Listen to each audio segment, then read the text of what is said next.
bikomeze bigushireho mana y'isi n'ijoro mana y'isi n'ijoro abadayimoni bakuveho byihuse abadayimoni bashire byose bakomeze bagende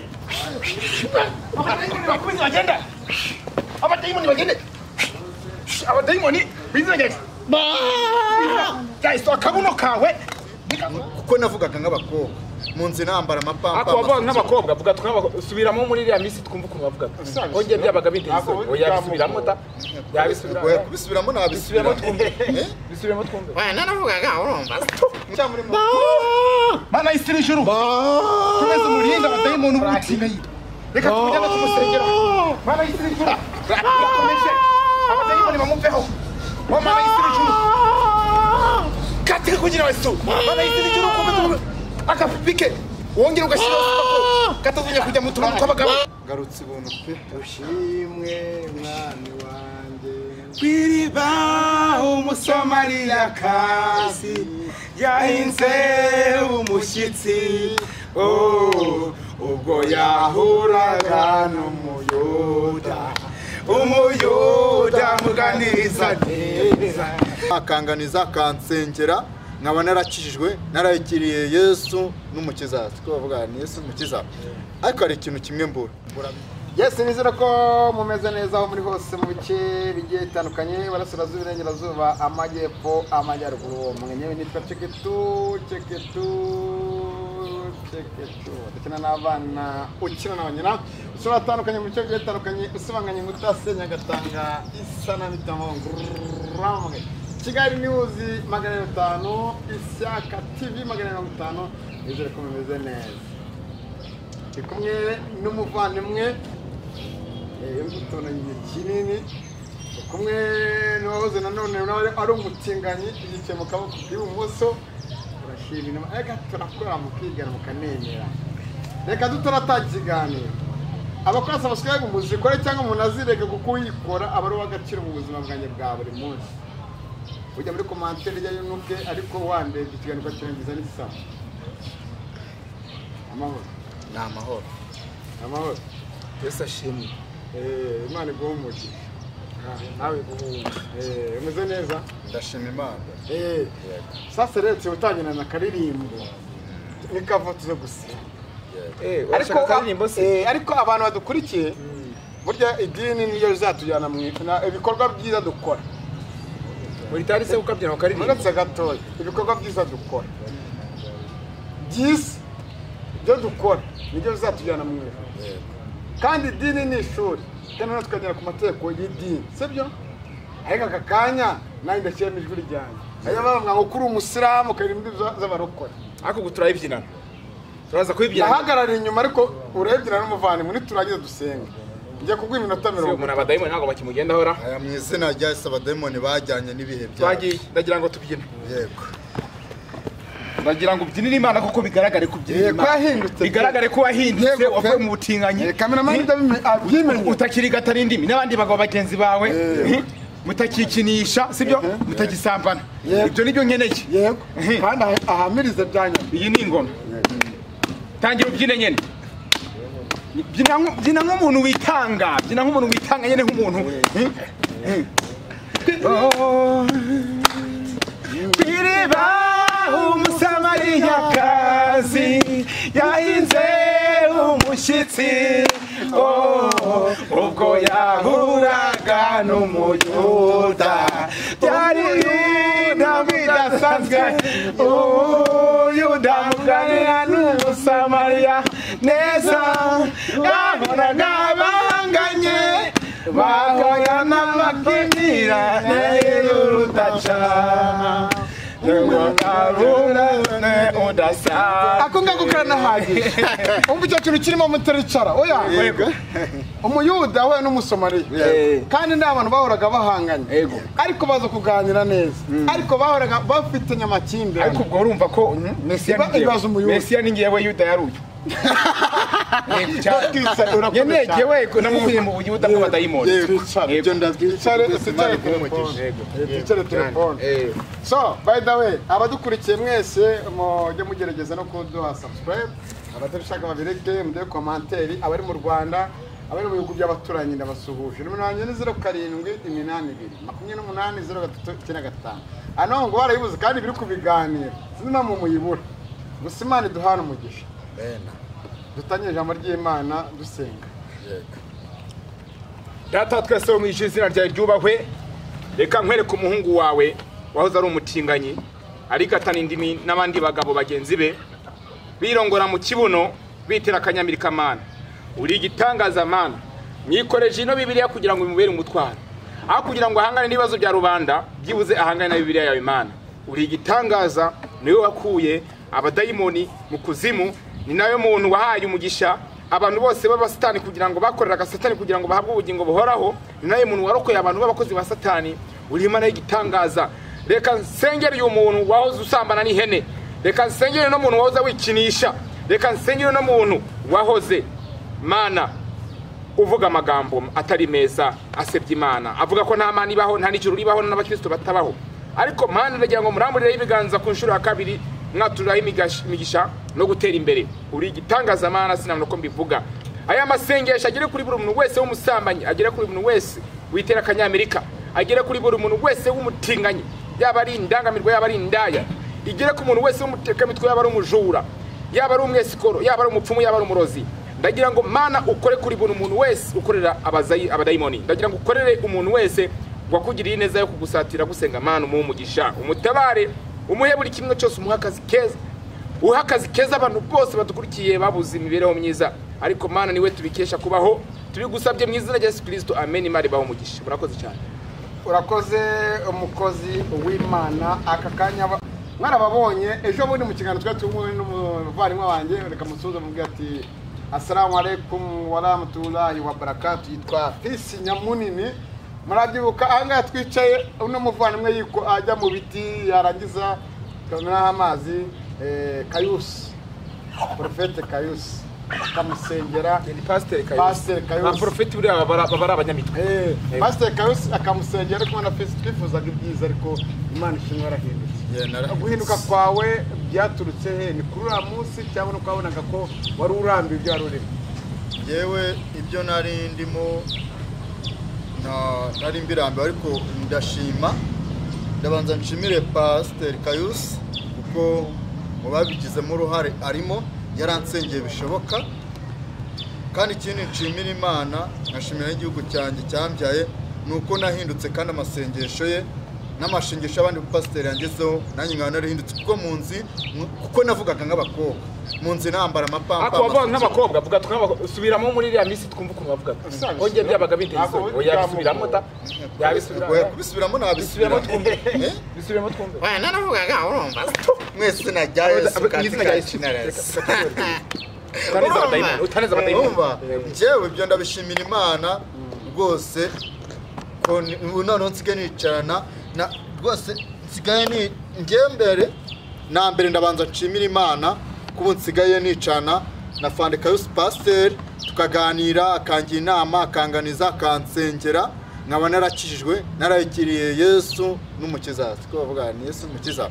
Ariko hari ikintu kimwe mbura Bibiliya pe, nanjye mbura Bibiliya, mbura Bibiliya kugira ngo nanjye nze ngenda nanga ubuhamya bwanjye, zishikarize ewana n'abandi bari mu butinganyi babuvemo mu izina rya Yesu, kuko nakiza kirimo buretse urupfu, harimo kurwara imitezi, harimo kunya mu myenda, harimo kunyara amaraso, harimo kurwara imitezi y'imbwa.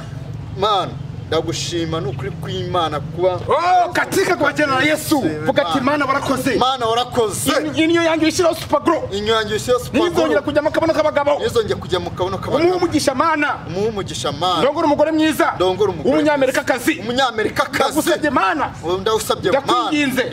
Ndacugumiye. Ndatsitiye. Amasengesho. Urukundo. Imbaraga. Iterambere. Ringereho Mana. Ndagusabye Sinzongera kwikirisha. Sinzongere kusambana. Uburaya. Sezeye.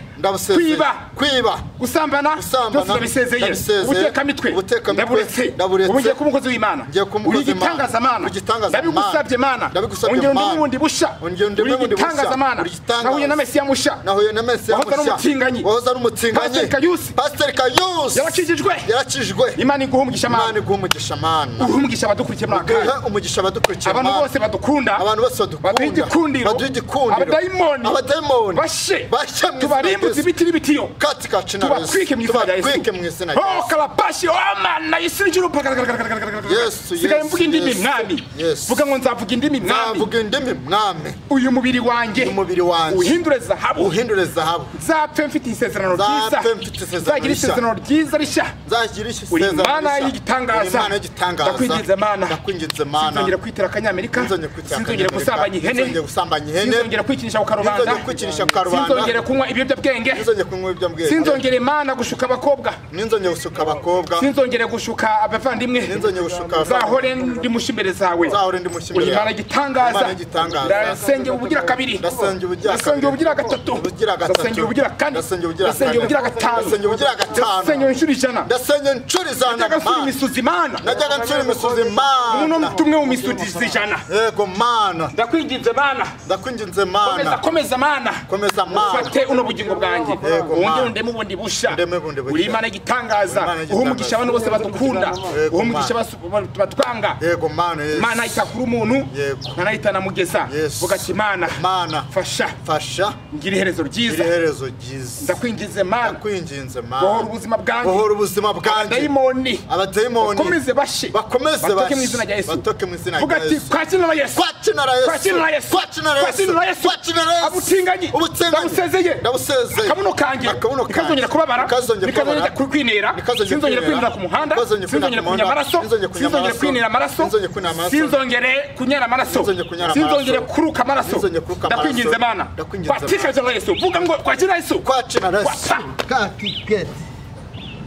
Imana ibaho umugisha abadayimoni bamusoje n'ukuri pe byiza cyane Pampers nagazo yakuzambara bazaba umugabo nyamugabo abyare hungu na kobwa kandi byari ibintu bambwa bidasanzwe ibaza umuyuda yahuye n'umusomariyakazi igihe wo musomari umuyuda rero uyu ni umuyuda ngende umuyuda uyu ni umusomariyakazi ariko akakanya nabo uyu munogo nyiriwe akakanya nagakiri mu munogo nyiriwe yego aka kanya Pastor Kayus banyuze muri byinshi kuko araba kwiganya kubera ubutinganyi wabagamo bakabati bira bintu byiza katubigemo umaze guhinduka nabo babivamo aka kanya urabwira ikimana aka kanya ugeze aka kanya turi kumwe n'ubuzima umaze guhindukamo urumva nibyo umaze kubona mu gihe ari mu butinganyi no kwaravuyemo nicyo ubwira Imana nicyo ushimira Uwiteka murakoze cyane ngewe ikintu nashimira Imana ndashimira ko yankomeje mu rugendo rw'agakiza no kwakira umukiza Mwami Yesu ndashimira Imana yuko yangaruriye icyizere urukundo mu bantu yamaye umugisha wo gukundwa kandi ndashimira Imana yuko nigeze ndwara ngo nongere ubuzima bwanjye bwongere buhure n'ibizazane n'ubuzima bubi abagambanyi bakomeje gutsindwa mu izina rya Yesu Imana yandinze buvuzera indinda abapaparazi indinda icyo bita indangamirwa ndetse indinda n'ibyo biyobyabwenge ikintu nshimira Imana nuko ikomeje kungira myiza mbere nari mubi ikomeje kungira myiza ikigaragara cyo nuko ubu ngubu sigaye mvuga ijambo mu bagabo kuko mbere nta jambo nagiraga mbere nari umugore ariko ubu sigaye mfite ijambo ikindi kintu nashimira abantu abari baranakariza icyizere batigeze bemera yuko Imana ikora ibyiza kandi Imana rwose ntayitakura umuntu ariko Imana kuba yaravugiye mu bantu abantu bakunyira bakanyizera bakamba igikundiro kidasanzwe kugeza ubu ngubu nkaba ndi gusatira ubuzima bwiza iterambere ntarigeze ntakango mbura imyenda yo kwambara kuko mbere nifite imyenda ya kigore urako nambaye akavesti tuvugana urabona yuko ubu ngubu nambaye neza pe sibyo ariko ibyo ni ibintu geshimira Imana shimira n'abantu sibyo ikindi ndaza no kuganiriza abantu tugana ku musozo ndaza no kubabwira ubutumwa bwiza Imana yabantumyeho ndaza no kubanurira by the way kuko ngewe maze iminsi mvugana n'Imana hari ibintu byinshi ngiye maze iminsi mbona kuko amaso yanjye Imana yashizemo vision sigaye ngiye mbona kure cyane sigaye ndeba kure cyane sigaye ndeba kure cyane kugeza Imana ubwo yatubuye birebire.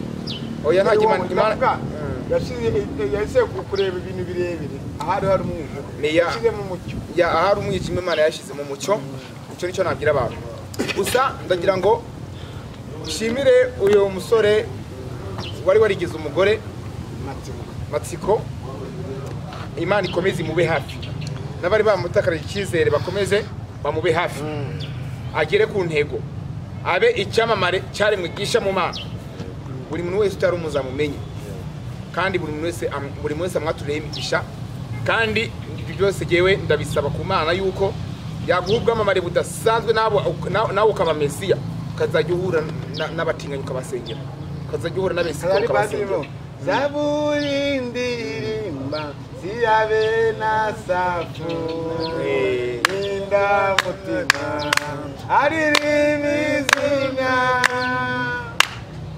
komeza urabona ko Imana ni nziza abana batukurikiye muri Korani ntagatifu gusa ikintu aravuga ngo azajya anasurulahi wa Fatiha ya guhinduka ni byiza oya umuntu akizwa akizwa ngo muri Korani aravuga ngo izajya anasurulahi wa Fatiha warayeta na sadi uruna fidini ya Fatiha urumva igihe buri kimwe cyose cyazi gusanga urumva uzavuga ati Mana yanjye guhinduka birashoboka n'amatsiko rero guhinduka byarashobotse ahubwo matsiko urumva reka tuje ku musozi kiganiro ahubwo matsiko hari ijambo wambwiye ngo nyuma ya cyagi waramwe ati kabuze kuva yansengera na fisi ni uko urimo numva umutima wanjye urimo urahinduka byinshi harimo nafashe umwanzuro wo guhinduka mu butinganyi kandi iri jambo bwira Kayusi rikuve ku mutima n'abagukurikiranye ugira icyo bisabira hanyuma dusohoka njyewe ikintu ndabanza nshimire Pasiteri Kayusi Imana izazimo umugisha imwongerera amavuta n'imbaraga nyinshi kuko Kayusi aragusengera ugashya yaransengeye numva ndimo gushya mugore akizamugore zanze gukora sha zura mugore gukora byaranze ariko none uramusense kuki nabuvuyemo ariko Kayusi kandi Kayusi muri cya kiganiro yego arasenga afite amavuta reka tugere mu ijambo ry'Imana rizima rya nyaryo sibyo ndagira ngo noneho kuri inshuro ugira ibyifuzo bya nyuma sibyo haguruka byihuse haleluya Yesu vuga ngo Mana amana itabi ndariretse ndariretse abadayimoni imyuka mibi yari gutatseho bikomeze bigushireho Mana y'isi n'ijoro Mana y'isi n'ijoro abadayimoni bakuveho byihuse abadayimoni bashire byose bakomeze bagende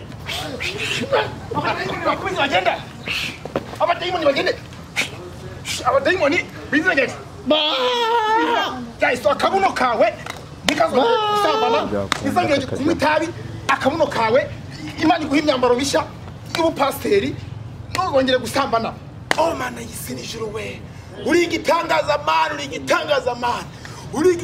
Mana cyogumira kwizera Yesu vuga ati Mana fasha ndakwinginze abadayimoni bamwe akabuno gashyiraho supaguro sinzongere kunywa amaraso sinzongere kunyara amaraso ndakwinginze Mana y'isi n'ijuru ukomeze umwaze Mana ibiganza byanjye byongeye kubihindura ubundi busha Mana y'isi n'ijuru komeza Mana umurinde hafi umube hafi Mana uri igitangaza Mana katika jina Yesu katika Mana y'Imana ukomeze umuha amashimwe Mana y'isi n'ijuru abadayimoni bamuvemo ndakwinginze Mana y'isi n'ijuru komeza umurinde abadayimoni ubutinganyi komeza yambara imyenda misha Mana y'isi n'ijuru komeza Mana y'isi n'ijuru reka tumujyane tumusengera Mana y'isi n'ijuru komeze abadayimoni bamuveho Mana y'isi n'ijuru katika kugira Yesu Mana y'isi n'ijuru komeza akapike wongera ugashyiraho supaguro katazunya kujya mu tuntu tw'abagabo Mana gitangaza vuga ngo Mana y'isi n'ijuru haguruka wicare mwana vuga ati Mana ndakwinginze ngiye mu bundi busha sinzongeye kujya mu butinganyi ngiye gusenga ngiye kubatura ngiye kubwiriza nonaha Mana imbaraga haguruka imve hano ugende urakoze cyane